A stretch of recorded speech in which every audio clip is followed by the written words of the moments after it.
सत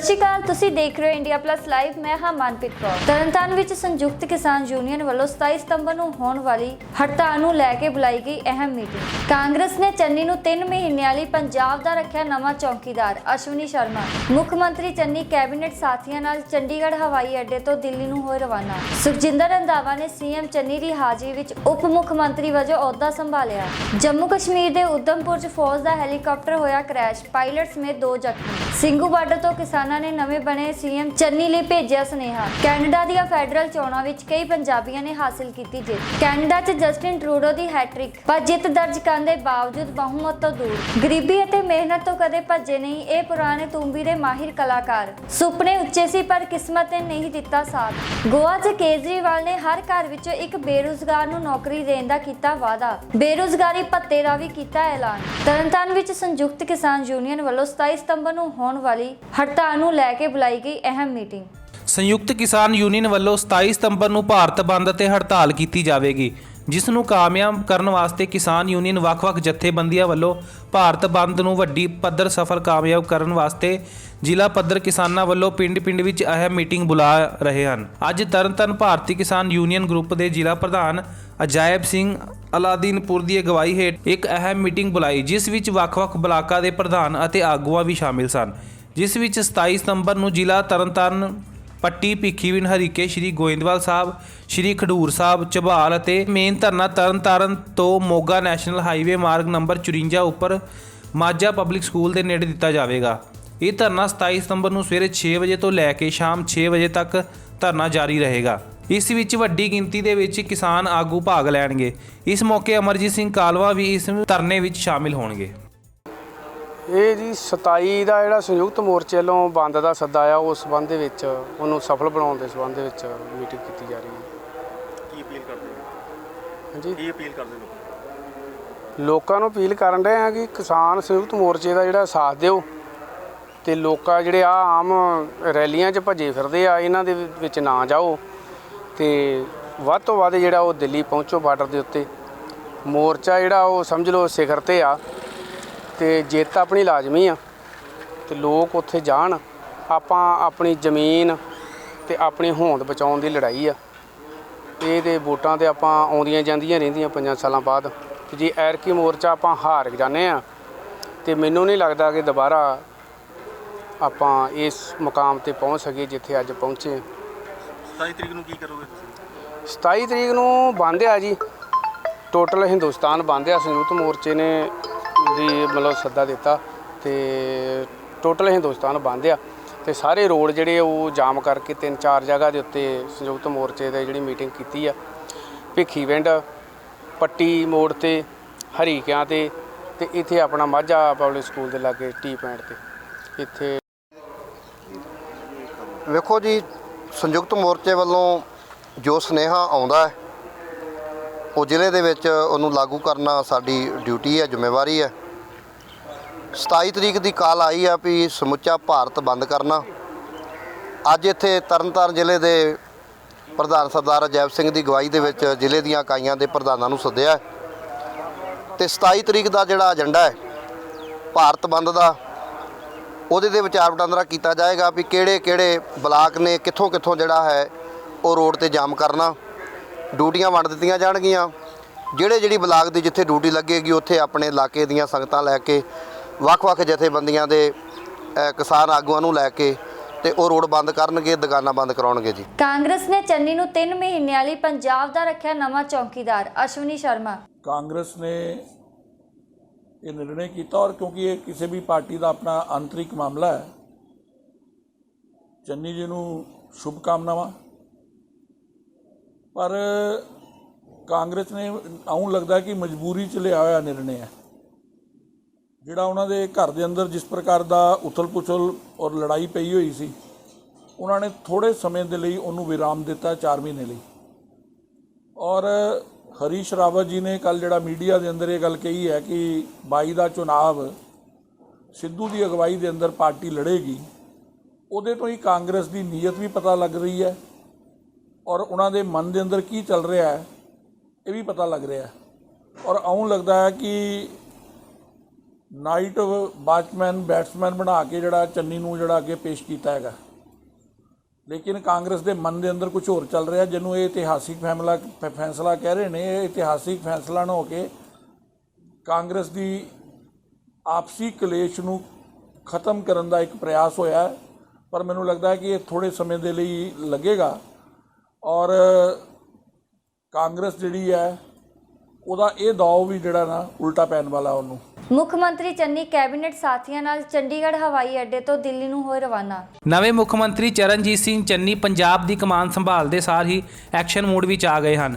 ਮੁੱਖ ਮੰਤਰੀ ਚੰਨੀ ਉਪ ਮੁੱਖ ਮੰਤਰੀ ਸੁਖਜਿੰਦਰ ਸਿੰਘ ਰੰਧਾਵਾ ਅਤੇ ਪੰਜਾਬ ਕਾਂਗਰਸ ਪ੍ਰਧਾਨ ਨਵਜੋਤ ਸਿੰਘ ਸਿੱਧੂ ਦੇ ਨਾਲ ਚੰਡੀਗੜ੍ਹ ਹਵਾਈ ਅੱਡੇ ਤੋਂ ਦਿੱਲੀ ਲਈ ਰਵਾਨਾ ਹੋਏ ਹਨ। ਟਵਿੱਟਰ ਤੇ ਇੱਕ ਤਸਵੀਰ ਸਾਂਝੀ ਕਰਦਿਆਂ ਸਿੱਧੂ ਨੇ ਲਿਖਿਆ, ਇਨ ਲਾਈਨ ਆਫ ਡਿਊਟੀ। ਤੁਹਾਨੂੰ ਦੱਸ ਦਈਏ ਕਿ ਦਿੱਲੀ ਵਿੱਚ ਕੈਬਨਿਟ ਵਿਸਥਾਰ ਬਾਰੇ ਚਰਚਾ ਕਰਨ ਤੋਂ ਬਾਅਦ ਸੀਐਮ ਹਾਈ ਕਮਾਂਡ ਨੂੰ ਮਿਲਣਗੇ। ਚੰਡੀਗੜ੍ਹ 에ਅਰਪੋਰਟ ਪਹੁੰਚੇ ਨਵਜੋਤ ਸਿੰਘ ਸਿੱਧੂ ਔਰ ਪੰਜਾਬ ਕਾਂਗਰਸ ਦੇ ਪ੍ਰਧਾਨ ਨਵਜੋਤ ਸਿੰਘ ਸਿੱਧੂ ਜੋ ਕਿ ਦਿੱਲੀ ਜਾ ਰਹੇ ਨੇ ਔਰ ਚਰਨਜੀਤ ਸਿੰਘ ਚੰਨੀ ਜਿਨ੍ਹਾਂ ਦੀ ਐਂਟਰੀ ਦੂਸਰੇ ਗੇਟ ਤੋਂ ਹੋ ਚੁੱਕੀ ਹੈ। ਚੰਨੀ ਹੁਣੀ ਵੀ ਪਹੁੰਚ ਚੁੱਕੇ ਨੇ ਔਰ ਨਵਜੋਤ ਸਿੰਘ ਸਿੱਧੂ ਹੁਣੀ ਹੁਣ ਜਾ ਰਹੇ ਨੇ ਅੰਮ੍ਰਿਤਸਰ ਤੋਂ ਫਿਰ ਦਿੱਲੀ ਜਾਣਗੇ। ਨਵਜੋਤ ਸਿੰਘ ਸਿੱਧੂ ਹੁਣਾਂ ਨੂੰ ਦੇਖ ਰਹੇ ਹੋ ਤੁਸੀਂ ਤਸਵੀਰ ਦੇ ਵਿੱਚ। ਸੁਖਜਿੰਦਰ ਰੰਧਾਵਾ ਨੇ ਸੀਐਮ ਚੰਨੀ ਦੀ ਹਾਜ਼ਰੀ ਵਿੱਚ ਉਪ ਮੁੱਖ ਮੰਤਰੀ ਵਜੋਂ ਅਹੁਦਾ ਸੰਭਾਲਿਆ। ਪੰਜਾਬ ਦੇ ਨਵ ਨਿਯੁਕਤ ਉਪ ਮੁੱਖ ਮੰਤਰੀ ਸੁਖਜਿੰਦਰ ਸਿੰਘ ਰੰਧਾਵਾ ਨੇ ਮੁੱਖ ਮੰਤਰੀ ਚਰਨਜੀਤ ਸਿੰਘ ਦੀ ਹਾਜ਼ਰੀ ਵਿੱਚ ਪੰਜਾਬ ਸਿਵਲ ਸਕੱਤਰੇਤ ਵਿਖੇ ਮੁੱਖ ਮੰਤਰੀ ਦਫ਼ਤਰ ਵਿੱਚ ਆਪਣਾ ਅਹੁਦਾ ਸੰਭਾਲ ਲਿਆ। ਇਸ ਮੌਕੇ ਰੰਧਾਵਾ ਨੇ ਕਿਹਾ ਕਿ ਸੂਬਾ ਸਰਕਾਰ ਪੰਜਾਬ ਦੇ ਲੋਕਾਂ ਦੀ ਸੇਵਾ ਲਈ ਹਮੇਸ਼ਾ ਉਪਲਬਧ ਰਹੇਗੀ ਅਤੇ ਸੂਬਾ ਸਰਕਾਰ ਦੀਆਂ ਲੋਕਪੱਖੀ ਨੀਤੀਆਂ ਅਤੇ ਯੋਜਨਾਵਾਂ ਨੂੰ ਸਮਾਜ ਦੇ ਸਾਰੇ ਵਰਗਾਂ ਤੱਕ ਪਹੁੰਚਾਉਣ ਦਾ ਹਰ ਸੰਭਵ ਯਤਨ ਕਰੇਗੀ। ਰੰਧਾਵਾ ਨੇ ਆਪਣੇ ਵਿੱਚ ਵਿਸ਼ਵਾਸ ਪ੍ਰਗਟਾਉਣ ਲਈ ਪਾਰਟੀ ਹਾਈ ਕਮਾਂਡ ਦਾ ਧੰਨਵਾਦ ਕੀਤਾ ਅਤੇ ਇਸ ਦੇ ਨਾਲ ਹੀ ਸੂਬੇ ਦੇ ਲੋਕਾਂ ਦੀ ਸੇਵਾ ਕਰਨ ਅਤੇ ਆਪਣੀਆਂ ਸਰਕਾਰੀ ਜ਼ਿੰਮੇਵਾਰੀਆਂ ਨੂੰ ਲੱਗਣ ਤੇ ਸਮਰਪਿਤ ਭਾਵਨਾਵਾਂ ਨਾਲ ਨਿਭਾਉਣ ਦਾ ਭਰੋਸਾ ਵੀ ਦਿੱਤਾ। ਉਹਨਾਂ ਨੇ ਅੱਗੇ ਕਿਹਾ ਕਿ ਸੂਬਾ ਸਰਕਾਰ ਹਮੇਸ਼ਾ ਕਿਸਾਨਾਂ ਦੇ ਨਾਲ ਖੜੀ ਰਹੇਗੀ ਜੋ ਸੂਬੇ ਦੀ ਆਰਥਿਕਤਾ ਦੀ ਰੀੜ੍ਹ ਦੀ ਹੱਡੀ ਹੈ।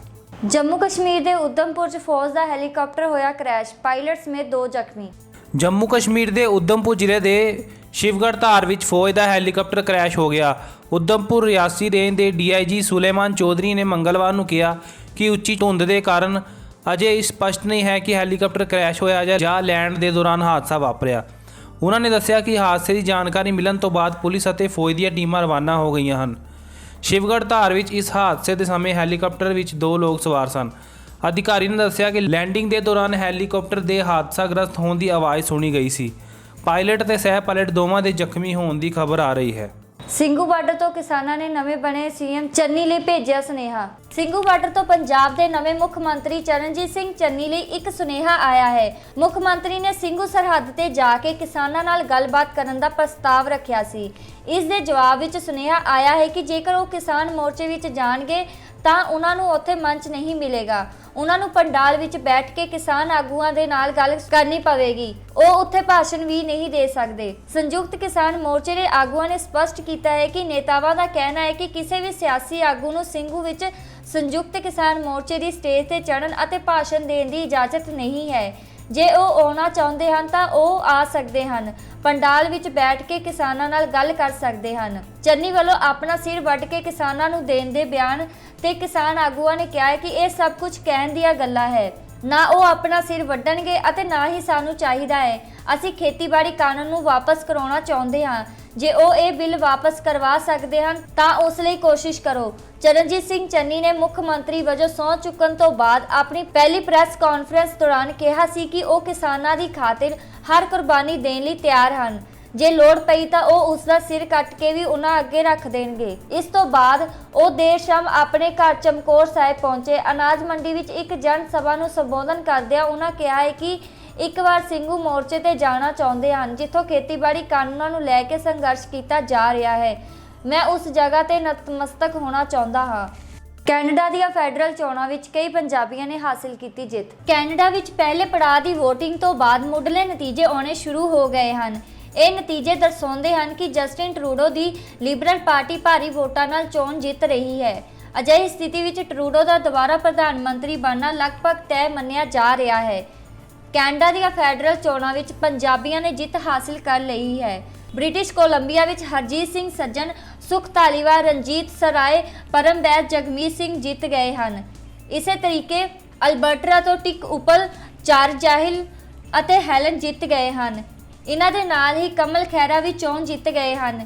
ਇਸੇ ਤਰੀਕੇ ਇਕਵਿੰਦਰ ਗਿਹਿਰ ਲਿਬਰਲ ਪਾਰਟੀ ਜਿੱਤ ਗਏ ਹਨ। ਕੈਨੇਡਾ 'ਚ ਜਸਟਿਨ ਟਰੂਡੋ ਦੀ ਹੈਟ੍ਰਿਕ, ਪਰ ਜਿੱਤ ਦਰਜ ਕਰਨ ਦੇ ਬਾਵਜੂਦ ਬਹੁਮਤ ਤੋਂ ਦੂਰ। ਕੈਨੇਡਾ ਦੇ ਲੋਕਾਂ ਨੇ ਪ੍ਰਧਾਨ ਮੰਤਰੀ ਜਸਟਿਨ ਟਰੂਡੋ ਦੀ ਲਿਬਰਲ ਪਾਰਟੀ ਨੂੰ ਸੋਮਵਾਰ ਨੂੰ ਚੋਣਾਂ ਵਿੱਚ ਇੱਕ ਵਾਰ ਫਿਰ ਜਿੱਤ ਦਿਵਾਈ ਹੈ, ਪਰ ਜ਼ਿਆਦਾਤਰ ਸੀਟਾਂ ਤੇ ਵੱਡੀ ਜਿੱਤ ਦਾ ਉਹਨਾਂ ਦਾ ਇਰਾਦਾ ਅਤੇ ਸੁਪਨਾ ਪੂਰਾ ਨਹੀਂ ਹੋ ਸਕਿਆ। ਲਿਬਰਲ ਪਾਰਟੀ ਨੇ ਕਿਸੇ ਵੀ ਪਾਰਟੀ ਦੇ ਮੁਕਾਬਲੇ ਸਭ ਤੋਂ ਵੱਧ ਸੀਟਾਂ ਜਿੱਤੀਆਂ ਹਨ। ਇਸ ਤੋਂ ਪਹਿਲਾਂ ਟਰੂਡੋ ਨੇ 2015 ਦੀਆਂ ਚੋਣਾਂ ਵਿੱਚ ਆਪਣੇ ਮਰਹੂਮ ਪਿਤਾ ਅਤੇ ਸਾਬਕਾ ਪ੍ਰਧਾਨ ਮੰਤਰੀ ਪੀਅਰ ਟਰੂਡੋ ਦੀ ਪ੍ਰਸਿੱਧੀ ਦਾ ਲਾਭ ਉਠਾਇਆ ਸੀ ਅਤੇ ਚੋਣ ਜਿੱਤੀ ਸੀ। ਫਿਰ ਪਿਛਲੀਆਂ 2 ਚੋਣਾਂ ਵਿੱਚ ਪਾਰਟੀ ਦੀ ਅਗਵਾਈ ਕਰਦੇ ਹੋਏ ਉਹਨਾਂ ਨੇ ਪਾਰਟੀ ਨੂੰ ਆਪਣੇ ਦਮ ਤੇ ਜਿੱਤ ਦਿਵਾਈ ਸੀ। ਕੈਨੇਡਾ ਦੇ ਪ੍ਰਧਾਨ ਮੰਤਰੀ ਜਸਟਿਨ ਟਰੂਡੋ ਨੇ ਪੈਪੀਨਿਊਆ ਤੋਂ ਆਪਣੀ ਸੀਟ ਜਿੱਤ ਲਈ ਹੈ। ਟਵੀਟ ਕਰਕੇ ਉਹਨਾਂ ਨੇ ਪਾਰਟੀ ਵਰਕਰਾਂ ਦਾ ਧੰਨਵਾਦ ਵੀ ਕੀਤਾ ਹੈ। ਜਾਣਕਾਰੀ ਦੇ ਅਨੁਸਾਰ ਸੰਸਦੀ ਚੋਣਾਂ 'ਚ ਲਿਬਰਲ ਪਾਰਟੀ ਨੂੰ 338 ਵਿੱਚੋਂ 156 ਸੀਟਾਂ ਮਿਲੀਆਂ ਹਨ। ਹਾਊਸ ਆਫ ਕਾਮਨਸ ਵਿੱਚ ਬਹੁਮਤ ਲਈ ਕੈਨੇਡਾ ਦੀ ਸੰਸਦ ਨੂੰ 170 ਸੀਟਾਂ ਦੀ ਲੋੜ ਹੁੰਦੀ ਹੈ। ਹਾਲਾਂਕਿ ਪਿਛਲੀ ਵਾਰ ਸਾਲ 2019 ਵਿੱਚ ਉਹਨਾਂ ਨੇ ਪਾਰਟੀ ਨੂੰ 157 ਸੀਟਾਂ ਹੀ ਮਿਲੀਆਂ ਸਨ। ਗਰੀਬੀ ਅਤੇ ਮਿਹਨਤ ਤੋਂ ਕਦੇ ਭੱਜੇ ਨਹੀਂ ਇਹ ਪੁਰਾਣੇ ਤੂੰਬੀ ਦੇ ਮਾਹਿਰ ਕਲਾਕਾਰ। ਸੁਪਨੇ ਉੱਚੇ ਸੀ ਪਰ ਕਿਸਮਤ ਨੇ ਨਹੀਂ ਦਿੱਤਾ ਸਾਥ। ਕਹਿੰਦੇ ਹਨ ਕਿ ਹਰ ਇਨਸਾਨ ਦਾ ਇੱਕ ਸੁਪਨਾ ਹੁੰਦਾ ਹੈ ਜਿਸ ਨੂੰ ਲੈ ਕੇ ਉਹ ਲਗਾਤਾਰ ਦਿਨ ਰਾਤ ਮਿਹਨਤ ਕਰਦਾ ਹੈ, ਪਰ ਜਦੋਂ ਉਸ ਦੀ ਮਿਹਨਤ ਉਸ ਨੂੰ ਸਫਲਤਾ ਵੱਲ ਨਹੀਂ ਲੈ ਕੇ ਜਾਂਦੀ ਹੈ ਤਾਂ ਉਹ ਥੱਕ ਹਾਰ ਕੇ ਆਪਣੀ ਮਿਹਨਤ ਅਤੇ ਉਹ ਕੰਮ ਕਰਨਾ ਛੱਡ ਦਿੰਦਾ ਹੈ ਅਤੇ ਦਿਲ ਵਿੱਚ ਸੋਚਦਾ ਹੈ ਕਿ ਜੇ ਇਸ ਕੰਮ ਨੂੰ ਲੈ ਕੇ ਮੈਨੂੰ ਸਫਲਤਾ ਨਹੀਂ ਦਿਵਾਈ ਤਾਂ ਮੈਂ ਕੰਮ ਨੂੰ ਛੱਡ ਕੇ ਮੈਂ ਕੋਈ ਹੋਰ ਕੰਮ ਕਰ ਲੈਂਦਾ ਹਾਂ। ਪਰ ਕੁਝ ਇਨਸਾਨ ਦ੍ਰਿੜ ਨਿਸ਼ਚੇ ਵਾਲੇ ਹੁੰਦੇ ਹਨ, ਲਗਾਤਾਰ ਆਪਣੀ ਜ਼ਿੰਦਗੀ ਦੇ ਆਖਰੀ ਸਾਹ ਤੱਕ ਉਮੀਦਾਂ ਨਹੀਂ ਛੱਡਦੇ ਅਤੇ ਆਪਣੀ ਕਾਮਯਾਬੀ ਦੀ ਉਮੀਦ ਨੂੰ ਲੈ ਕੇ ਲਗਾਤਾਰ ਮਿਹਨਤ ਕਰਦੇ ਰਹਿੰਦੇ ਹਨ। ਇੱਕ ਦਿਨ ਐਸਾ ਹੁੰਦਾ ਹੈ ਕਿ ਉਹ ਦੁਨੀਆ ਵਿੱਚੋਂ ਚਮਕਦੇ ਸਿਤਾਰੇ ਬਣ ਜਾਂਦੇ ਹਨ। ਸੋ ਇਹੋ ਜਿਹੀ ਮਿਹਨਤ ਅਤੇ ਲਗਨ ਨਾਲ ਵਧੀਆ ਗਾਇਕੀ ਨਾਲ ਨਾਤਾ ਰੱਖਣ ਵਾਲੇ ਸੁਖਦੇਵ ਸਿੰਘ ਸੁੱਖਾ ਉਰਫ ਭਾਂਡਿਆਂ ਵਾਲਾ ਪਿੰਡ ਡੱਲ ਜ਼ਿਲ੍ਹਾ ਤਰਨਤਾਰਨ ਜਿਨ੍ਹਾਂ ਨਾਲ ਅੱਜ ਤੁਹਾਡੀ ਅਸੀਂ ਮੁਲਾਕਾਤ ਕਰਾਵਾਂਗੇ, ਜੋ ਕਿ ਆਪਣੀ ਇੰਨੀ ਵਧੀਆ ਗਾਇਕੀ ਨੂੰ ਲੈ ਕੇ ਉਹਨਾਂ ਦੀ ਅੱਜ ਵੀ ਸੁਪਨੇ ਹਨ।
ਖੇਮਕਰਨ ਤੋਂ ਜਗਜੀਤ ਸਿੰਘ ਢੱਲ ਦੀ ਰਿਪੋਰਟ। ਗੋਆ 'ਚ ਕੇਜਰੀਵਾਲ ਨੇ ਹਰ ਘਰ ਵਿੱਚੋਂ ਇੱਕ ਬੇਰੁਜ਼ਗਾਰ ਨੂੰ ਨੌਕਰੀ ਦੇਣ ਦਾ ਕੀਤਾ ਵਾਅਦਾ। ਬੇਰੁਜ਼ਗਾਰੀ ਭੱਤੇ ਦਾ ਵੀ ਕੀਤਾ ਐਲਾਨ। ਆਮ ਆਦਮੀ ਪਾਰਟੀ ਦੇ ਮੁਖੀ ਅਰਵਿੰਦ ਕੇਜਰੀਵਾਲ ਇਨੀ ਦਿਨੀ ਚੋਣਾਂ ਦੇ ਮੂਡ ਵਿੱਚ ਹਨ। ਛੋਟੇ ਰਾਜਾਂ ਤੇ ਉਹਨਾਂ ਦੇ ਵਿਸ਼ੇਸ਼ ਧਿਆਨ ਹੈ। ਉੱਤਰਾਖੰਡ ਤੋਂ ਬਾਅਦ ਅੱਜ ਉਹ ਗੋਆ ਵਿੱਚ ਪਹੁੰਚੇ। ਰਾਜਧਾਨੀ ਪਣਜੀ ਵਿੱਚ ਇੱਕ ਪ੍ਰੈਸ ਕਾਨਫਰੰਸ ਨੂੰ ਸੰਬੋਧਨ ਕਰਦਿਆਂ ਉਹਨਾਂ ਨੇ ਕਿਹਾ ਹੈ ਕਿ ਜੇ ਚੰਗੇ ਇਰਾਦਿਆਂ ਨਾਲ ਇਮਾਨਦਾਰ ਸਰਕਾਰ ਆਵੇ ਤਾਂ ਸਭ ਕੁਝ ਹੋ ਸਕਦਾ ਹੈ। ਇਸ ਦੇ ਨਾਲ ਹੀ ਉਹਨਾਂ ਨੇ ਗੋਆ ਦੇ ਨੌਜਵਾਨਾਂ ਨੂੰ ਨੌਕਰੀਆਂ ਦੇਣ ਲਈ ਕਈ ਐਲਾਨ ਕੀਤੇ ਹਨ, ਜਿਨ੍ਹਾਂ ਵਿੱਚ ਰਾਜ ਦੇ ਹਰ ਘਰ ਵਿੱਚੋਂ ਇੱਕ ਬੇਰੁਜ਼ਗਾਰ ਨੌਜਵਾਨ ਨੂੰ ਰੁਜ਼ਗਾਰ ਮੁਹੱਈਆ ਕਰਵਾਉਣ ਦਾ ਪ੍ਰਬੰਧ ਕਰਨ ਦਾ ਐਲਾਨ ਵੀ ਸ਼ਾਮਿਲ ਹੈ। ਅਰਵਿੰਦ ਕੇਜਰੀਵਾਲ ਨੇ ਕਿਹਾ ਹੈ ਕਿ ਗੋਆ ਦੇ ਨੌਜਵਾਨਾਂ ਕੋਲ ਰੁਜ਼ਗਾਰ ਨਹੀਂ ਹੈ। ਸਾਨੂੰ ਗੋਆ ਵਿੱਚ ਵੀ ਰੁਜ਼ਗਾਰ ਦੇ ਮੌਕੇ ਪੈਦਾ ਕਰਨੇ ਪੈਣਗੇ ਅਤੇ ਫਿਰ ਇਮਾਨਦਾਰ ਅਤੇ ਨੇਕ ਇਰਾਦੇ ਵਾਲੀ ਸਰਕਾਰ ਹੀ ਅਜਿਹਾ ਕਰ ਸਕਦੀ ਹੈ। ਉਹਨਾਂ ਕਿਹਾ ਹੈ ਕਿ ਜੇਕਰ ਤੁਸੀਂ ਗੋਆ ਵਿੱਚ ਸਰਕਾਰੀ ਨੌਕਰੀ ਚਾਹੁੰਦੇ ਹੋ ਤਾਂ ਕਿਸੇ ਵਿਧਾਇਕ ਜਾਂ ਮੰਤਰੀ ਨਾਲ ਦੋਸਤੀ ਦੀ ਜ਼ਰੂਰਤ ਹੈ, ਸਿਫਾਰਿਸ਼ ਦੀ ਜ਼ਰੂਰਤ ਹੈ। ਬਿਨਾਂ ਸਿਫਾਰਿਸ਼ ਅਤੇ ਰਿਸ਼ਵਤ ਦੇ ਤੁਹਾਨੂੰ ਗੋਆ ਵਿੱਚ ਨੌਕਰੀ ਨਹੀਂ ਮਿਲ ਸਕਦੀ। ਇਸ ਨੂੰ ਬੰਦ ਕਰਾਂਗੇ। ਗੋਆ ਵਿੱਚ ਹਰ ਸਰਕਾਰੀ ਨੌਕਰੀ ਤੇ ਗੋਆ ਦੇ ਨੌਜਵਾਨਾਂ ਦਾ ਹੱਕ ਹੋਵੇਗਾ।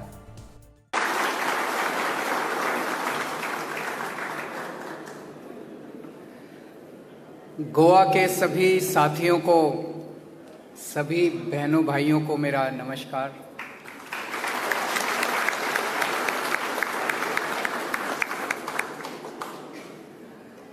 सबसे पहले मैं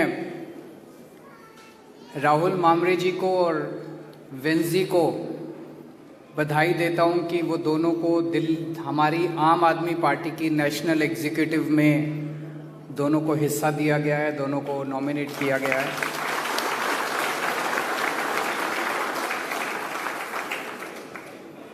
मैं सिसिल को बधाई देता हूं कि उन्हें हमारे पूरे देश की जो आम आदमी पार्टी की यूथ विंग है उसका वाइस प्रेसिडेंट बनाया गया है।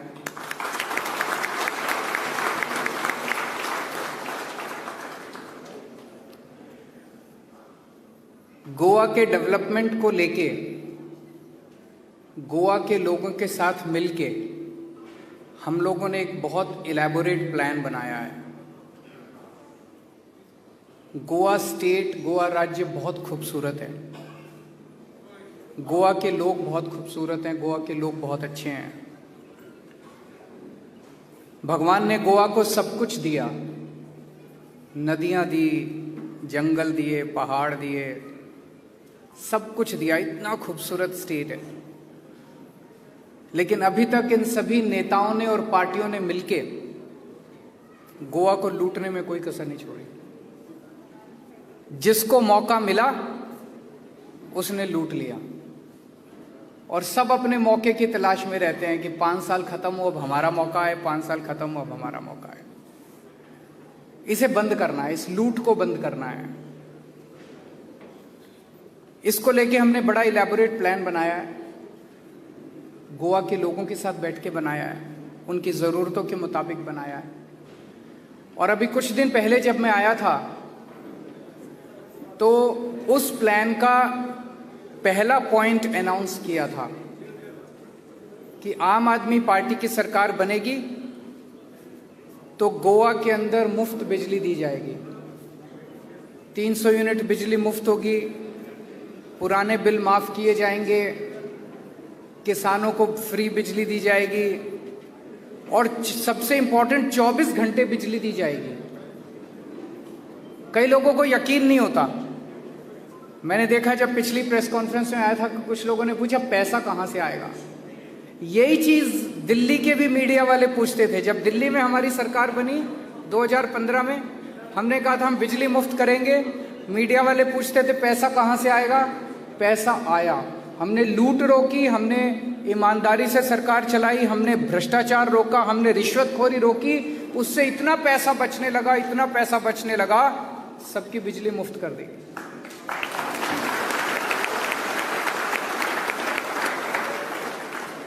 गोवा में भी करेंगे। ये मैं इसलिए बता रहा हूं क्योंकि अब मैं जो घोषणाएं करने जा रहा हूं वो इतनी बड़ी हैं कि आपके मन में यही आएगा कि पैसा कहां से आएगा। आएगा पैसा, आप चिंता मत कीजिए। मैं जो कहता हूं वो करता हूं।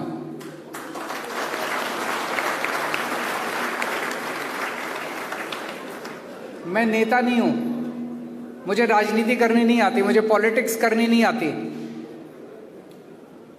मैं केवल जनता का आदमी हूं, आम आदमी हूं, आम आदमी के दर्द को समझता हूं और जो हम कहते हैं पूरी एक्सरसाइज करके एक एक पैसे का हिसाब करके बोलते हैं। आप लोगों को यकीन नहीं है, आप में से बहुत सारे लोग ऐसे होंगे जिनके दोस्त रिश्तेदार दिल्ली में रहते हैं। उनको दिल्ली में फोन करके पूछे कि उनका बिजली का बिल कितना आता है। अब 24 घंटे बिजली आती है दिल्ली में और बिजली का बिल 0 आता है। आज हम गोवा के यूथ की बात करेंगे, गोवा के युवाओं की बात करेंगे। गोवा का यूथ बहुत डिस्टर्ब्ड है, गोवा का यूथ बहुत दुखी है। उसके पास रोजगार नहीं है, माँ बाप उसको पढ़ाते हैं, लिखाते हैं, बड़ा करते हैं और वो बेरोजगार घूम रहा है। बहुत सारे ऐसे गरीब परिवार हैं जहाँ पे पढ़ाने लिखाने के भी पैसे नहीं थे। उनको लगता है कि हमारा बच्चे को कहीं रोजगार मिल जाए तो घर का खर्चा चल जाएगा, उसके पास भी रोजगार नहीं है। ऊपर से कोरोना ने बुरा हाल किया हुआ है। कोरोना की वजह से कितने लोगों के रोजगार चले गए, कितने परिवार कंगाल हो गए हैं। और पिछले कई साल से गोवा के अंदर माइनिंग नहीं हो रही है। माइनिंग की वजह से कितने लोग थे जो माइनिंग में जॉब्स करते थे, उनके सबके रोजगार चले गए। तो आज गोवा का यूथ बहुत ज़्यादा दुखी है और इनमें से बहुत सारे बच्चे फिर गोवा छोड़ने को मजबूर हो जाते हैं। इसे बंद करना है। हमें गोवा के अंदर जॉब अपॉर्चुनिटीज क्रिएट करनी है। ये हो सकता है क्या? हो सकता है। एक ही शर्त है, ईमानदार और अच्छी नीयत वाली सरकार चाहिए। अगर अच्छी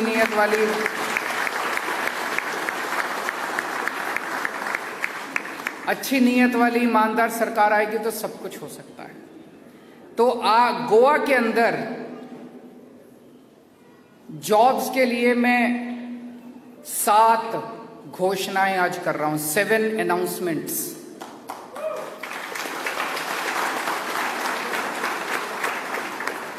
नंबर 1,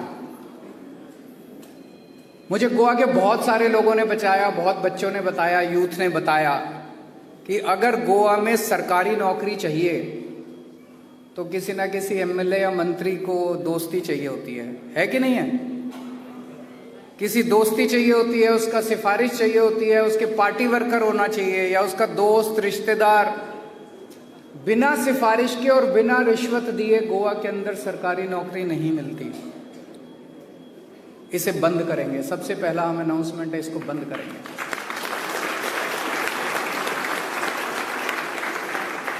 गोवा की हर सरकारी नौकरी के ऊपर गोवा के यूथ का अधिकार होगा। एक आम यूथ का अधिकार होगा जिसके पास रिश्वत देने को पैसा नहीं है और जिसकी कोई दोस्ती रिश्तेदारी किसी एमएलए या किसी और कोई पार्टी वर्कर नहीं है। एक आम गोवा के यूथ का अधिकार होगा गोवा की सरकारी नौकरियों के ऊपर। और ये दिल्ली में हमने करके दिखाया। हमारी दिल्ली के अंदर भी सरकार बनने के पहले ऐसे ही चलता था, सरकारी नौकरियां ऐसे ही मिलती थी। पूरा सिस्टम ट्रांसपेरेंट करेंगे, पूरा सिस्टम ट्रांसपेरेंट करेंगे, अकाउंटेबल करेंगे और गोवा की जितनी भी नौकरियां हैं, सरकारी नौकरियां, गोवा के बच्चों को, हर बच्चे का अधिकार होगा, उसमें अप्लाई करेगा और ट्रांसपेरेंट तरीके से मेरिट बेसिस पे उसको नौकरी मिलेगी। Number 1।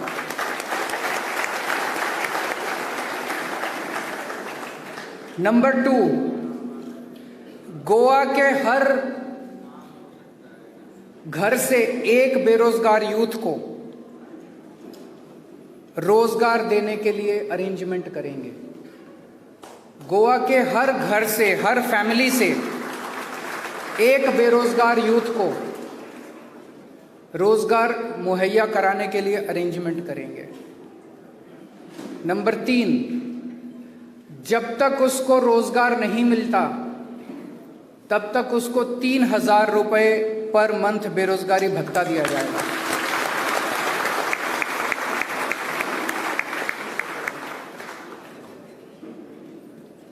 Number 4, 80% jobs will be reserved for Goan youth.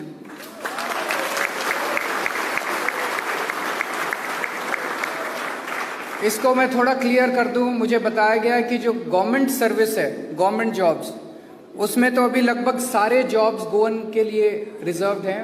15 साल का डोमिसाइल चाहिए होता है और कोंकणी लैंग्वेज की वो चाहिए होती है। Private jobs are not reserved for Goans. We will bring a law to reserve 80% of the private jobs also for Goan youth.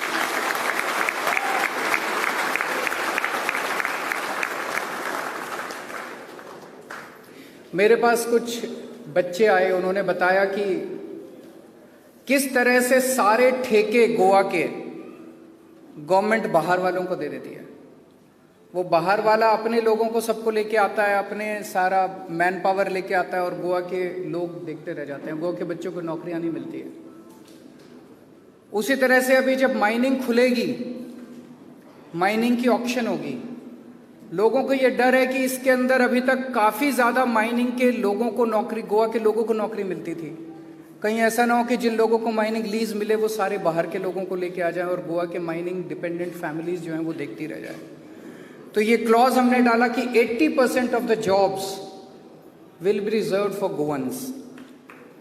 इसमें कुछ लोगों ने हमें कहा कि कुछ सेक्टर ऐसे होते हैं जिसमें एक्सपर्टीज की जरूरत होती है, इसलिए 20% रखा है कि अगर आपको एक्सपर्टीज की जरूरत है, स्पेशल एक्सपर्टीज की जरूरत है, उस 20% में आप बाहर से ले आइए, but 80% of the job should be reserve for गोवंस।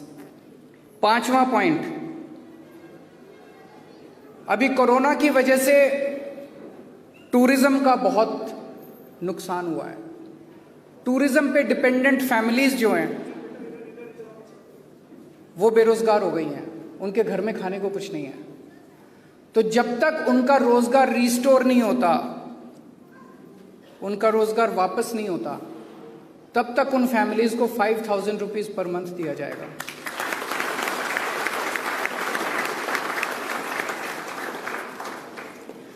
जो माइनिंग डिपेंडेंट फैमिलीज हैं, माइंस बंद हो जाने की वजह से वो भी भुखमरी की कगार पे आ गए हैं।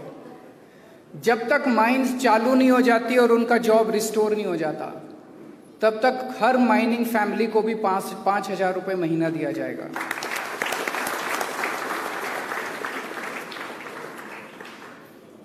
मैंने अभी थोड़े दिन पहले न्यूज़पेपर में पढ़ा था गोवा गवर्नमेंट के स्टेटमेंट को। उन्होंने कहा, एक स्टेटिस्टिक्स आई थी कि 50% of the educated Goa youth is unemployed.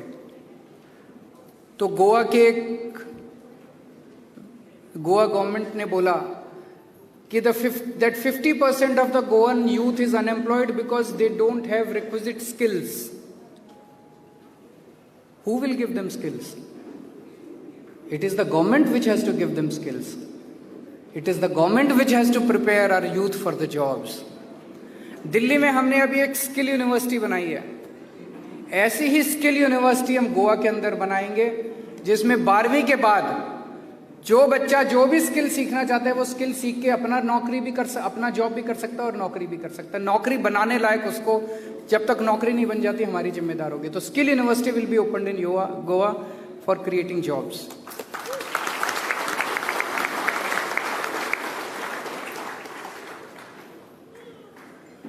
आप कहेंगे जॉब्स आएंगे कहां से? अभी जैसे मैंने बताया कि गोवा को लेके हमने बहुत बड़ा इलेबोरेट प्लान बनाया है। आने वाले टाइम में मैं कई बार आऊँगा आपसे बातचीत करने के लिए। स्कूल्स को लेके नए नए स्कूल्स खोलेंगे, हॉस्पिटल्स को लेके नए नए हॉस्पिटल्स खोलेंगे, विलेज क्लिनिक्स खोलेंगे, सड़कें ठीक करनी है। अभी मैं सड़क से आ रहा था, सड़कें टूटी हुई है कि नहीं हुई है? सड़कें टूटी हुई हैं, उनको ठीक करेंगे। डोर स्टेप डिलीवरी करनी है, वो बहुत सारे काम करने हैं गोवा में। इसके लिए मैन पावर चाहिए। ये सारी मैन पावर गवर्नमेंट के अंदर एम्प्लॉय करनी है। माइनिंग को शुरू करेंगे। माइनिंग को शुरू करने से कितने जॉब्स क्रिएट होंगे? टूरिज्म के अंदर इनफाइनाइट अपॉर्चुनिटीज है। विल पावर चाहिए, बस पॉलिटिकल विल चाहिए। इन सब चीजों से जॉब्स क्रिएट करेंगे, आपके साथ मिलकर करेंगे। और लास्ट में एक छोटी सी चीज कहना चाहता हूं। मैंने थोड़े दिन पहले सुना था कि सावंत साहब ने गोवा के अंदर पानी फ्री कर दिया। मुझे बहुत खुशी हुई। दिल्ली में हमने किया था, 4 साल पहले हमने दिल्ली में पानी किया था। गोवा के अंदर हमने कहा हम बिजली फ्री देंगे, तो उन्होंने कहा हम पानी भी फ्री देंगे। बहुत अच्छी बात है। अब मैंने सुना वहां इन्होंने door step delivery of services भी शुरू कर दिया। हमने दिल्ली में 3 साल पहले door step delivery of services शुरू किया था। उसमें क्या है, अगर आपको दिल्ली सरकार से कोई भी काम कराना है तो आपको एक नंबर दे दिया 1076। आप उस नंबर पे कॉल करो, आपसे पूछेंगे कि आपके घर हम कितने बजे आए। दिल्ली गवर्नमेंट का ऑफिसर आपके घर आता है काम करने के लिए, आपको ऑफिस जाने की जरूरत नहीं है। आप बोलिए मैं रात को 9 बजे आइए, मैं तो काम पे जाता हूँ, मैं काम पे जाती हूँ, मैं तो रात को 9 बजे दिल्ली सरकार का ऑफिसर आपके घर आएगा आपका काम करने के लिए।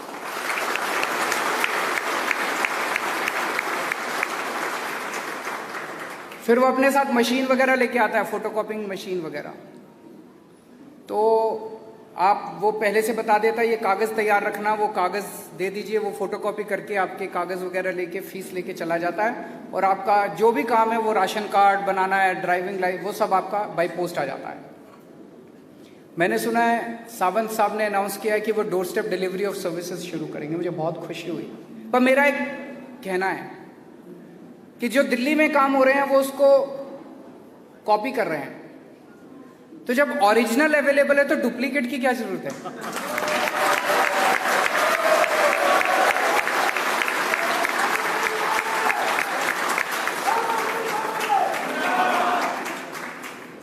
जब गोवा के लोग अपना वोट डाल के ओरिजिनल को चुन सकते हैं तो डुप्लीकेट को चुनने की क्या जरूरत है? फिर डुप्लीकेट वाला तो गड़बड़ी करेगा ना। सो बहुत बहुत शुक्रिया। अगर आपके कोई क्वेश्चंस हैं तो we can take 3-4 questions.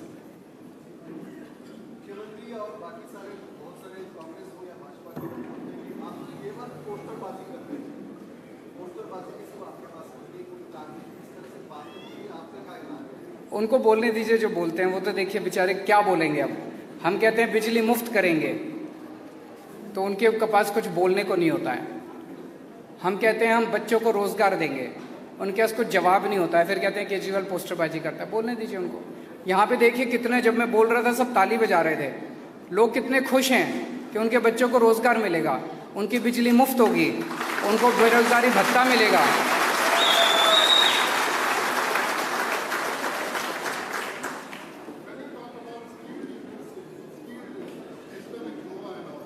Skill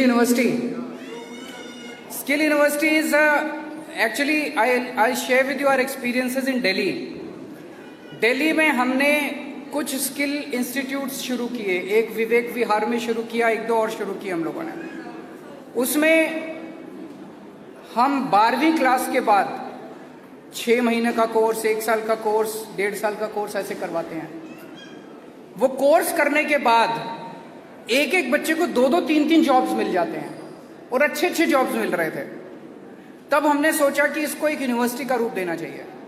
अब हमने स्किल यूनिवर्सिटी शुरू की है जिसमें हम बड़े बड़े कॉरपोरेट्स के साथ हम टाई अप करके नौकरी पक्की करेंगे। जहां, और स्किल यूनिवर्सिटी की शर्त मैंने एक ही रखी है, जिसको वाइस चांसलर बनाया। मैंने कहा I will assess you only on 1 parameter, that each child, each youth coming out of this university should have at least 1 job in his pocket. अगर जॉब नहीं दोगे तो फिर आपकी नौकरी भी पक्की नहीं है, वाइस चांसलर की नौकरी भी पक्की नहीं है।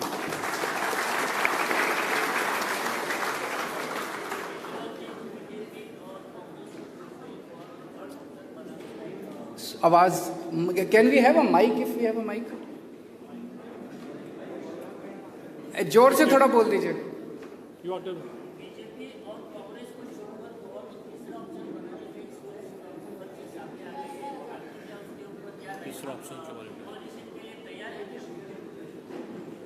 पहली चीज तो मुझे लगता है कि आज हम धीरे धीरे बढ़ते बढ़ते पहला ऑप्शन बनते जा रहे हैं। जितने सर्वे आ रहे हैं, मैंने सर्वे देखे अभी इन दिनों में, 2-3 टीवी चैनल्स ने अपने सर्वे किए। At the moment BJP seems to be at number 1 in those TV surveys. Aam Aadmi Party is at number 2 and Congress seems to be collapsing.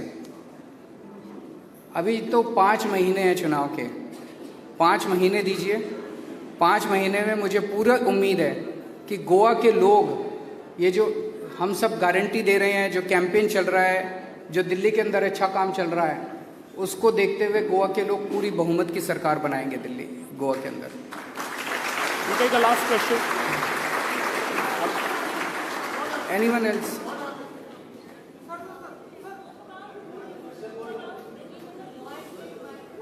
जोर से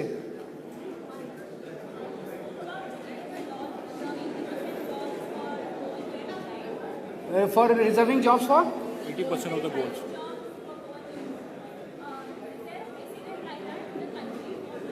Haryana did it recently. Haryana has passed a law reserving 80% of their jobs for their own youth in private sector. We will study that and we'll make appropriate amendments according to Goan conditions. We will discuss with everyone.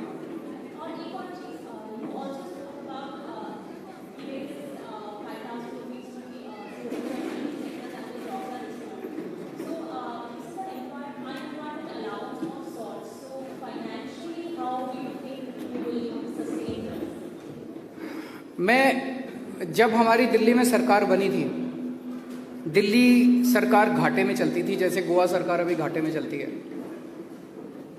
हम लोगों ने 4 साल 2019 की आप CAG की report उठा के देखिए। सीएजी की रिपोर्ट कहती है कि दिल्ली सरकार अब फायदे में चल रही है और पूरे देश में अकेली दिल्ली सरकार है जो फायदे में चल रही है, बाकी सारी स्टेट गवर्नमेंट्स घाटे में चल रही है।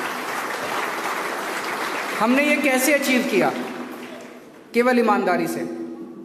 जैसे आपको एग्जांपल देता हूं, एक वजीरपुर वाला हमारा फ्लाईओवर बना, वो 325 करोड़ का बनना था, एस्टिमेटेड कॉस्ट था, हमने उसे 200 करोड़ में पूरा कर दिया। कभी एक सरकारी काम कम पैसे में पूरा होता है? तो ऐसे हर चीज में हमने पैसा बचाया, हर चीज में पैसा बचाया, और उस पैसे से हमने लोगों के लिए सुविधाएं दी। गोवा के अंदर पैसे की कमी नहीं है, सरकारों के अंदर पैसे की कमी नहीं है, नीयत की कमी है। अच्छी नीयत वाली सरकार आएगी, सारे काम होंगे। Last two question. Last question, please. Yeah, lady, you can ask your last question, please.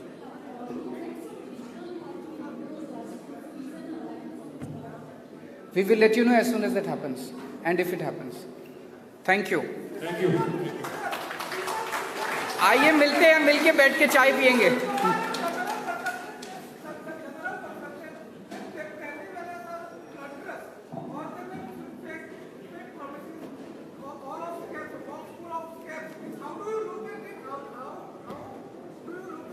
Can someone explain the question?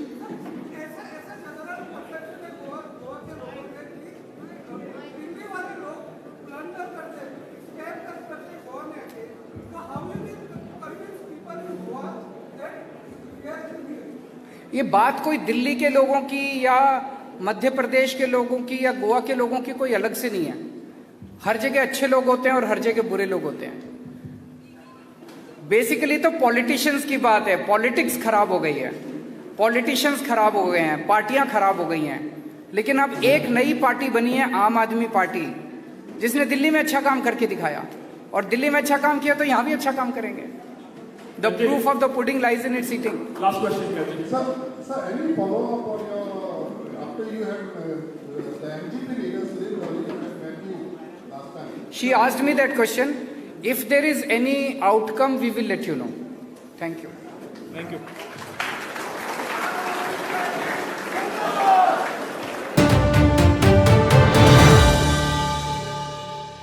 ਅੱਜ ਦੀਆਂ ਇਹਨਾਂ ਮੁੱਖ ਖਬਰਾਂ ਦੇ ਨਾਲ ਮੈਨੂੰ ਮਨਪ੍ਰੀਤ ਕੌਰ ਨੂੰ ਦਿਓ ਇਜਾਜ਼ਤ। ਹੋਰ ਵਧੇਰੇ ਖਬਰਾਂ ਲਈ ਜੁੜੇ ਰਹੋ ਇੰਡੀਆ ਪਲੱਸ ਲਾਈਵ ਦੇ ਨਾਲ।